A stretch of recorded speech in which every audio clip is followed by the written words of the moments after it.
이 내용을 두고도 지금 그러니까 장동혁 대표의 단식을 두고도 당 내에서 나오는 얘기. 배현진 의원이 이런 얘기를 했네요. 한동훈 제명 사태로 촉발된 성난 여론들이 장 대표가 단식을 한다고 해서 잠재워지지를 않을 것이다 라는 얘기를 했다 그러고요. 그리고 수도권 의원이라는 사람을 한겨레에서 만났더니 뜬금없이 이 시기에 무기한 단식을 한다니 속내가 뻔하지 않냐.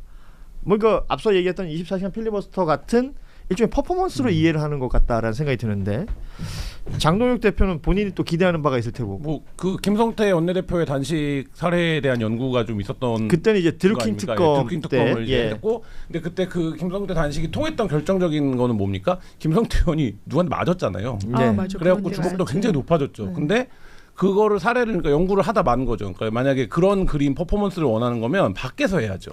밖에서 해야 누가 지나가다가 돌도 던지고 침도 뱉고 이러는데 로텐도를 너무 안전한 곳을 지금 택했다는 거. 근데 저는 장동혁의 수가 한동훈의 수보다는 위인 것 같아요. 그러니까 그건 확실한 것 같아요. 왜냐하면 윤석열 구형이 이루어지는 날 새벽 1시에 싹 껴놓은 거 아닙니까? 이 한동훈 말하면 뉴스 페이지에 그러니까 한동훈이 제명을 그리고 그 제명이 뭐 뒤에 절차적인 문제가 있다 없다 하지만 어쨌든 한동훈 대표 기사 제목은 한동훈 제명된 상황으로 뽑혔고 그거에 대해서 반발이 있긴 하지만 어쨌든 장동혁이 그걸 해냈고 어저께부터 이제 단식에 들어간다라고 하면 장동혁은 누구랑 싸우고 있는 겁니까 지금? 난 이재명 정부와 민주당과 싸우고 있는데 한동훈은 뭐 하고 있는 겁니까? 민주당과 싸우고 있는데 나를 공격하고 있네 지금. 그러면 어떻게 될까요? 한 열흘 시간을 준다는 거 아닙니까? 재심을 하던 안 하던 그때까지 나와서 소명하라는 거 아닙니까? 끝나면 어떻게 할 겁니까? 징계하겠죠. 그럼 한동훈 대표 공교로운 겁니다. 저의 그냥 뇌피셜입니다. 장동혁 대표가 한 열흘 단식하면 어떻게 될까요? 쓰러지시겠죠. 그리고 실려가시겠죠. 그러면 어떻게 될 거냐. 한동훈 대표가 주도할 수 있는 이슈를 주도할 수 있는 말하자면 흐름이나 타임 같은 게 과연 생길 거냐. 그러니까 이 대목에서 놓고 보면 그러니까 정치라는 게 그게 뭐 좋은 수든 나쁜 수든 그런 의미로서의 자기 주도성을 가져가는 거라고 한다면 여전히 장동훈 대표가 수가 한동훈 대표보다는 수가 높다. 아니 이 말이 맞는 게 여기 아이스님이 장동혁 대표 대장 내시경 예약했나 봐요. 근데 그건 이제 그냥 이제 농담으로 하는 말인데 실제 장동혁 정치 천재설이 지금 흘러나오고 있어요. 그 정도요? 아 진짜로. 왜냐하면 장동혁 대표가 쓰는 수가 일반적으로 우리가 생각하는 수하고 완전히 다르고 그 문법하고 틀리다는 거예요. 그러면서 오히려 그 수들이 그러면 그동안 실패했냐. 오히려 자신이 위험하고 뭔가 좀 힘든 처지에 있었을 때 이걸 전화위복시켜주는 패로 사실은 그동안 작용했다는 어찌됐건 거예요. 지금 제1야당이 성공했잖아. 예. 아니 그리고 비대위랑 예를 들면 소장파들이 그때 너 끝까지 하지 않으면은 널 데리고 우리가 이거를 선거를 치를 수 없어라고 하면서 쫓아낼 것처럼 하다가 그 소리가 싹 들어가면서 결과적으로는 아무것도 못했잖아요. 그 얘기는 장동혁이라는 사람이 한동훈이라는 사람의 성격을 너무 잘 알고 실제 그 국민의힘에 있는 사람들이 도대체 어떤 스탠스를 취할 수밖에 없는지에 대해 계산이 정확하다는 거거든요. 우리 제작진들 왜 카트를 계속 저를 잡고 있죠? 노영희 변호사 얘기를 하고 있는데 일 안 할 겁니까? 긴장 안 해요? 어쨌든 생각보다 되게 영악하게 자신이 계산을 그렇게 해서 그랬는지는 모르겠지만 현실적으로는 그동안 성공해 왔다는 게 중요한 것 같아요. 그러니까 제가 볼 때는 전쟁에선 질 거예요. 장동혁 체제가. 근데 전투에서 한동훈과의 전투에서는 장동혁이 뭐 어떤 이유인지 모르겠으나 그렇지. 한동훈이 수가 약해서 그런 건지 아니면 뭔지 모르겠으나 거기서는 장동혁 대표가 우위를 점하는 것 같고 근데 여기서 결정적인 건 뭐냐면 한동훈 전 대표가 정치력을 발휘하지 못하는 거예요. 그러니까 예를 들면 이거는 김종혁 본인의 제일 측근이고 본인 한동훈 계에서 제일 강한 스피커인 김종혁 전 최고위원에 대한 징계가 됐을 때부터 한동훈 전 대표가 행동을 시작했어야 돼요. 근데 그때 뭘 했는지 모르겠어요. 김종혁 대표 늘 나와서 자기가 자기를 변호하고 자기가 자기를 구원하는 발언들만 계속하고 그럼 지금 이렇게 됐어요.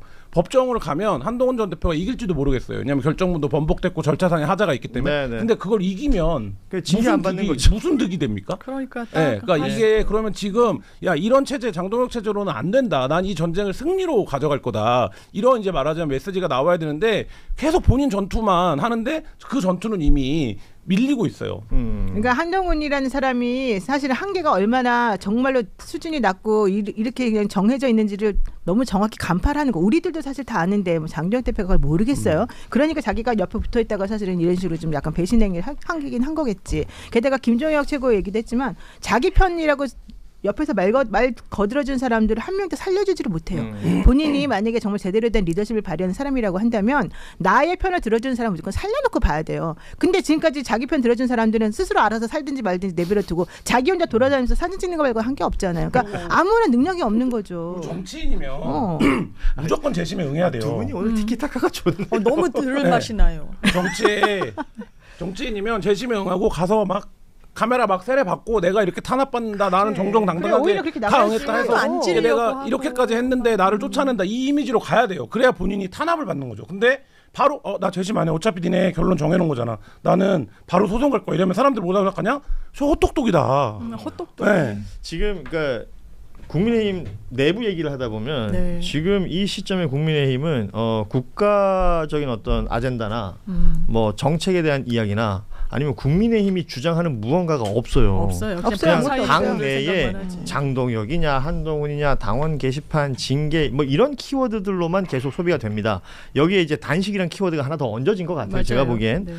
그러다 보니 오늘 청와대에서 대통령이 여야 뭐 지도부 오찬을 준비하고 진행을 하는데 국민의힘은 지금 대표가 단식 중이고 안 간다 그러고 송원석 원내대표 얘기는 그 한간 오찬 쇼를 할 때가 아니다. 맨날 쇼. 단식 현장에 와서 손잡고 그 야당의 요구를 들어라. 뭐 이런 식의 주장을 했고 오히려 야당의 절박한 요구가 뭔지 경청해야 되니까 국정 기조 전환을 위해서 여야 영수회담을 제안한다. 이런 얘기를 했다고 합니다. 아유. 잘 모르겠어요. 지금 무슨 얘기를 하고 싶은 건지를 잘 이해가 안 되는 우리만 상황이라서요. 모르는 게 아닐걸요. 예. 본인들도 모를걸요. 아, 그렇게 보세요? 예, 예. 왜냐하면 거기는 대안이 없어요. 그냥 민주당이 어떻게든 못하고 뭐 코스피도 나락가서 그 반사이익을 우리가 얻을 생각만 하지 무슨 어떤 대책을 내놓고 있습니까? 이런 부분과 관련해서도 자기네들의 현안을 들어서 청취하라고요. 대통령이 외교 성과를 야당이랑 공유하겠다고 하는 자리예요. 예. 거기에서 100번 양보해서 당대표가 그 명분 없는 단식을 하면 최소한 원내대표 가야 되는 거 아니겠습니까? 그 자리를 마다하고 쇼라고 폄훼하면서 영수회담을 제안하는 건 또 무슨 이중적인 잣대이자 이거 행태입니까? 국민의힘 그러니까 지금 탈당하잖아요. 조선일보 기자 출신 최구식 전 의원 지금 진주시장 나가려고 네. 국민의힘 탈당한 상태인지 모르겠지만 민주당으로 입당했다라고 하고 예. 있어요. 이분들이 왜 그런 선택을 하겠습니까? 이거 이런 상황에서 국민의힘 집권은 가능할까? 지방선거는 일까? 총선은 이길 수 있나? 그러니까 정말 하수들의 게임장이에요. 한동훈 하수, 장동혁 하수, 뭐 정치 천재설, 뭐 본인은 전투에서 이기고 그럴지 모르겠지만 기본적으로 하수고 나 법률에서 이길 거야. 그러잖아요. 계엄 얘기를 하잖아요. 한동훈 대표도. 예. 그게 완전히 지금 국민의힘의 당권파에 또 영린을 건들더라고요. 계엄? 너 때문에 지금 윤석열 대통령이 왜냐하면 윤 전 대통령 사형 구형되는 날 제명시켜버리잖아요. 예. 야 윤석열을 정치적으로 실질적으로 사망케 한 거는 한동훈 너야. 거기에 대한 정치적 단죄가 있었던 거예요. 그런데 법률 얘기만 하고 계엄 얘기를 또 꺼내고 나 가처분 할 거야. 재심? 이유 없어. 한동훈 봤는데 그 한동훈은 동명이인이야. 아니라는데 무슨 뭐 하자는 거예요. 제가 댓글 중에 되게 인상 깊었던 게 한동훈 대표에 대해서 계엄 운운하니까 드루킹 댓글 조작하고서는 이 민주화 투사 코스프레 한다라는 댓글이 있었어요. 시민들이 그렇게 보는 거예요. 유권자가 그렇게 평가하는 겁니다. 지금 국민의힘 상황을 쭉 뭐 전하다 보니까 이제 내용이 혼합돼 있는 상황이고 되게 복잡한 것 같고 그런데 당내에서도 정리가 안 되나 봐요. 그래서 뭐 권영진 의원이나 뭐 윤상현 의원이나 이건 정치적으로 풀어야 된다라는 얘기는 나오는데 그냥 약간 공연불처럼 들리는 것들이 있고요. 뭐 이 와중에 여의도 연구원 장해찬 부원장 같은 경우에는 지난 총선 때 그 여론조사 결과 뭐 조작했다 이런 내용들로 기소가 됐던 건이 있었는데 예. 무죄 선고 났던 게 원심 파기가 되면서 대법원에서 유죄 취지의 파기환송이 됐습니다. 좀 리스키하죠. 예, 이 내용은 이게 저는 이걸 주목했던 이유가 뭐냐면 여의도 연구원이 여론조사를 분석하는 곳이잖아요. 그러네요. 그러니까 국민의힘의 싱크탱크이고 네. 그런데 여기 부원장으로 있는 인물이 여론조사 조작 혐의로 지금 유죄 취지 파기환송이 됐다는 부분 이런 것들이 어떤 당의 단면을 보여주고 있는 것 아닌가라는 생각도 들어서 이 뉴스도 좀 소개를 해드리는 거고. 근데 장해찬 부원장은 자기 페이스북에다가는 자기 학력 관련해서 무죄 나왔다 뭐 이런 얘기를 되게 기쁘게 올렸더라고요. 그래서 나머지 것에 대해서는 내가 제대로 하면 또 판단을 받겠다 뭐 이런 얘기는 했는데 그 늘 비슷한 패턴으로 그 활동하시는 분들이 있는 것 같아요. 이 얘기하고 있는데 저 얘기 끌고 와서 얘기하고 뭐 허수아비론 이런 얘기들을 하던데 예, 이런 상황이고 그래서 그런지 보수 언론들이 지금 국민의힘 상태가 답답한가 봐요.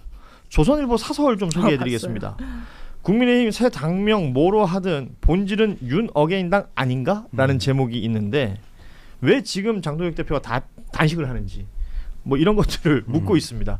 그러니까 오히려 그 장동혁 대표 주변을 보면 이게 국민의힘이 아니라 윤 어게인당 같다라는 그 조선일보의 지적이 있었는데 모르겠어요. 조선일보를 비롯한 보수 언론들은 국민의힘에게 어떤 걸 기대하길래 이런 사설을 쓰는 걸까요?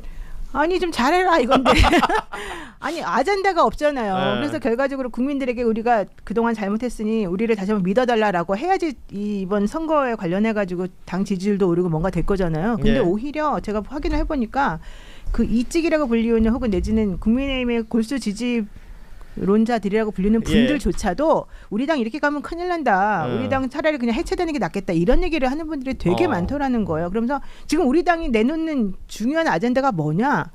아무것도 없어요. 지금 내놓는 건 오로지 장동혁이 한동훈을 밀어낼 것인가 말 것인가, 장동혁이 뽑아놓은 그 호위무사들이 전부 다 한동훈을 어떻게 공격할 것인가 이런 거밖에 없는 거죠. 특검 하나 제대로 지금 그 처리를 못하고 있죠. 자기네들이 할 수 있는 게 사실 하나도 없어요. 이러면 내가 만약에 국민의힘 사람이라면 국회 의석수로 해결될 수 있는 부분에 대해서는 자기네들이 할 수가 있는 게 없으니까 예. 차라리 그 부분에 대해서는 다른 방식으로 정치적으로 해결하든지 정치적으로 안 될 것 같으면 아예 그냥 화합하는 모습을 보여서 그 문제는 빨리 해결하고 넘어가고 대신에 국민들에게 새로운 희망을 안겨주는 방식으로 뭔가 큰 걸 던지고 싶을 것 같아요. 그래야지 사람들이 모여들고 다시 한번 희망을 가지는 거잖아. 그게 정치인 거잖아요. 예. 정치라고 하는 게 뭐예요? 앞에 떠들면서 나를 좀 따라와 주세요. 내 가치가 이거니까 나와 같이 생각 같이 하는 사람들 다 우리 밑에 모여가지고 한번 해봅시다. 이거가 정치잖아요. 근데 현실적으로 지금 장동혁의 목표는 오로지 한동훈 내쫓는 거, 그 다음엔 오세훈을 내쫓는 거, 뭐 이런 식의 지금 말도 안 되는 생각들만 하고 있으니 큰 아젠다가 하나도 없는 상황에서 과거와는 단절도 못해 이상한 극우들은 다 데리고 들어와 자기 정치만 하고 앉았어. 그러다가 앉아가지고 갑자기 뭐 단식을 한 해 만에 그러고 있어. 단식도 제대로 하는 것도 아니고 저기 앉아가지고 아까 점심시간에 안 보였대요. 어디 간지 모르겠지만 네, 그런 걸 보게 되면 도대체 뭐 하냐는 사람들이 이런 얘기를 할 수밖에 없는 거잖아요. 그리고 예. 대통령이 5천 하자 그러면 5천 가지도 않아. 뭐 하자 그러면 만나지도 않아. 그러면서 또 1대1로 뭐 한자 만나자고 던지기만 해. 아무것도 아니잖아요. 이렇게 되면 이 사람은 어떻게 믿고 가. 근데 이 사람밖에 대안이 없다는 게 더 웃긴 거지. 이 안에 대안이 다른 게 없잖아요 지금. 그러니까 저는 대안이 없는 것인가에 대해서는 뭐 자주 이 자리에서 얘기하지만 여기 중진들이 있지 않습니까? 있죠. 뉴스에 등장하지 않는 다선 의원들. 그들은 그 사람들은 장동혁이 뭘 하든 상관없어요. 그러니까 이 판을 그냥 관망하고 있는 사람들. 네. 그 의원들 수가 적지가 않거든요. 적지 않죠. 예. 그러니까 국민의힘이라는 정당이 어찌됐건 100석이 넘는 정당인데 네, 여기서 이런 일이 벌어지는데 왜 아무도 뭔가 이렇게 밸런스를 잡으려고 하지 않거나 아니면 뭔가 내가 손 들고 내가 이 얘기할 테니까 이쪽으로 모여라 라는 사람조차 없는 것일까. 근데 예전에 이제 민주당도 굉장히 좀 질이 멸렬하던 때가 있었잖아요. 네. 2010년대 초반이나 이럴 때. 그때 이제 현역이었던 분이 했던 얘기 중에 인상 깊었던 게 의원 수가 줄어드니까 사람이 없다는 거예요. 외부에서 볼 때는 100명 넘게 있는데 한 10대 명은 야당이니까 10대 명은 수사선상에 있어요. 그리고 뭐 한 10대 명은 움직일 수 없는 어떤 이슈들이 또 있어요. 네.